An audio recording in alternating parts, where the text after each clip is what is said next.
पश्चिम बंगाल में आने वाले कुछ महीनों में विधानसभा चुनाव होने हैं। ऐसे में राज्य का सियासी पारा पहले ही चढ़ा हुआ है और इस बीच बीजेपी सांसद अभिजीत गंगोपाध्याय के एक बयान ने राज्य की सियासत में बड़ा भूचाल ला दिया है। और बीजेपी की नेता का यह बयान उनके गले की फांस बनने के साथ साथ अब पूरी बीजेपी पर भारी पड़ रहा है।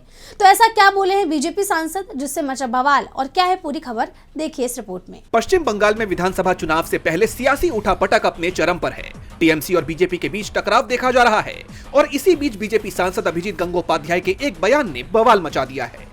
बीजेपी सांसद अभिजीत गंगोपाध्याय ने राज्य में राष्ट्रपति शासन लगने की भविष्यवाणी की है। उन्होंने कहा, जल्द ही एक बड़े घोटाले के सामने आने से कानून व्यवस्था की स्थिति बहुत खराब हो जाएगी। इसके चलते 72 घंटे तक की लंबी हड़ताल भी हो सकती है।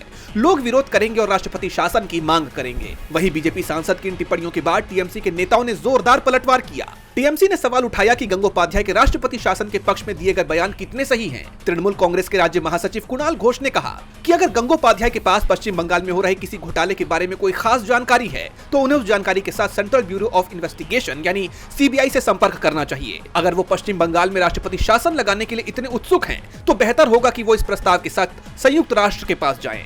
उन्होंने कहा कि ये भी घिसी पिटी बातें हैं। पश्चिम बंगाल के लोग अभी भी तृणमूल कांग्रेस के साथ हैं, जैसा कि वो हमेशा से रहे हैं। बीजेपी सांसद के इस बयान ने राजनीतिक बहस तो छेड़ी ही है, लेकिन उनका ये बयान उनके साथ साथ अब पूरी बीजेपी पर भारी पड़ रहा है। सवाल उठ रहे हैं कि अगर वाकई बीजेपी या बीजेपी सांसद के पास घोटाले से जुड़ी कोई खुफिया जानकारी है तो वो राज्य में राष्ट्रपति शासन लागू होने और राज्य की कानून व्यवस्था बिगड़ने तक का इंतजार क्यों कर रहे हैं। डीबी लाइव की रिपोर्ट।